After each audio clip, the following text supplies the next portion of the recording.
That's what it looks when it's finished. Mm-hmm. And there's a ledger. There's also a book where you see every bag is a number. Yes.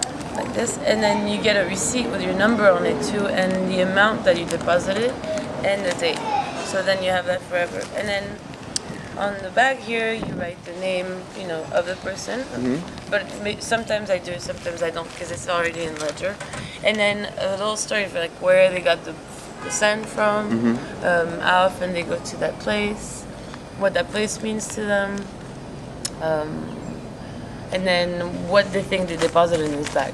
So sand plus fear plus release of blah blah. And if they have any kind of dream, and if they have any kind of fear, like that's global, like for humanity, or or dream for global humanity. So that's the questions, and it's all written down here. So maybe when people open the bag in 100 years and it's a complete different society, they'll be like, look at these idiots worrying about the price of gasoline. Or isn't it cute that they care about people being nice? We're all so nice now. What like was art? Did that play like a role like when you were a child in your life? Well, I mean, I've only called myself artist 8 months. Really? But I've had many shows before that, and I've always done the exact same thing. Mm-hmm. Like I've made things my whole life. And stuff. But I think artist is to do with myth making. So you become this myth, and you have just another personality. Like right now, this great camera, and then you sell your stuff, and you're okay with that, and you have a responsibility. And I always had a sense of mission, but since now I have this sense of for me, there's like a big myth about artists, and then there's Agathe Snow, the myth artist. So for me, it's like being an artist is very responsible. You're there to look at the world and say what you want. It's a super privileged position. Like, I can't believe that's what I do for a living. And so I don't want to do it half-assed way, I want to be there. I had to realize I was a good person, that I didn't fuck myself over too much, and that I never really fucked other people over, and that I actually was disconnected enough for a long time to see what was going on, but now I want to be on Earth and be very responsible. But then everything I did, people, like even if I was dancing on a bar, people would say, this is art. And then I was like, I want to decide on my own when I'm making art. Yeah. But now that it's like 8 months into calling myself an artist, actually everything I've done, I could call art now. Right. How did you meet James Fuentes? And did you know him before he opened his gallery? Yeah, he had two other galleries before that I didn't know. Yeah? I'd never been to any of his previous galleries. And I met him at Rena Spalling's. I met him, the first time I met him, this friend of mine from Brazil had sex with him. And he had been really not nice to her. And I really hated him. And then, so I did lots of anonymous art for a very long time.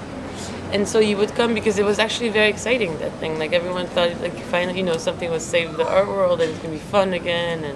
And like it was conceptual, but also product-based, and it was this fictitious thing, and it was great. But then it turned out to be this big circus act for like Swiss curators, and not very nice. And then James had known me from then, and he's like, oh, I found this place. Why don't you come by? You could do anything you want. I would really love it if you came. So then I made this big installation of a whale. Right. After the apocalypse in New York City, and kind of collected all the survivors, and it was like this new Ellis Island. How are you like thinking about the apocalypse? Is that something was that like a fantastic sort of idea, or was that something you seriously really considered? It's a fear. That's why people have been felt guilty and need redemption and stuff, to fear the ultimate collapse of society and the world and stuff, and in 7 signs or whatever it was. Well, all the signs have been here already, that's it, we've done it. And so I just figured okay, so we've been all made because I feel people are ultimately really good, and the apocalypse comes from a place where people are bad by nature, So I didn't like that, because no matter what, it would happen. And then maybe it was not the end. Maybe all the signs that were supposed to be the apocalypse, or not the end. Imagine the first time electricity turned on, Like if the guy that wrote about the apocalypse in like 2000 BC, 2000 years ago, if he had known like all of a sudden you turn on a switch, like that could have been the apocalypse, and for all we know. And so, whatever. So I figured it's not really necessary to make people feel scared of something that actually we can fix, and we can, yeah, I don't, it's not gonna happen. So basically, I figured it already happened, so that let's move on and try to be more conscious, live in the moment and be more conscious of what we can do instead of fearing this thing that's like a million years from now, that we're not gonna, and obviously and from all this like guilt and stuff, people do so much stupid shit, and I don't know. Anyways, that was the story. Yeah. Religion sucks. Will you talk about the origin of the dance marathon, how that started, and then how it went on to That's definitely be in the connected. biennial? Yeah, to 9/11. Yeah. That was just after 9/11. We were all downtown, like all the artists and whatever, kids, and that eventually were called artists, and we had nothing to do but party, but it was great. Also, it was like, on one side it was full of promises, and on the other it was completely like we had no idea what was gonna happen. It's like the first attack on the U.S. soul, and then it became America. Very fast. Like there was downtown Chinatown and stuff, huge American flags, which in New York was never America. It was like a mix of all these different cultures, and you can run around and stuff. But America is oppressive, like it's an oppressive thing, that flag everywhere and stuff.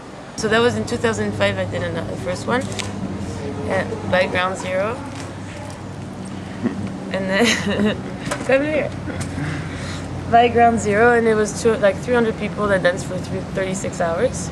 And then I got stuck in an airport with Shami Momin in Greece, and she asked me like, what have you been doing? And I was like, I did this dance marathon, and then do all these performances, and I cook, and blah, blah, blah. So she started the Armory project with 36 people would actually do like life as art performance-based things.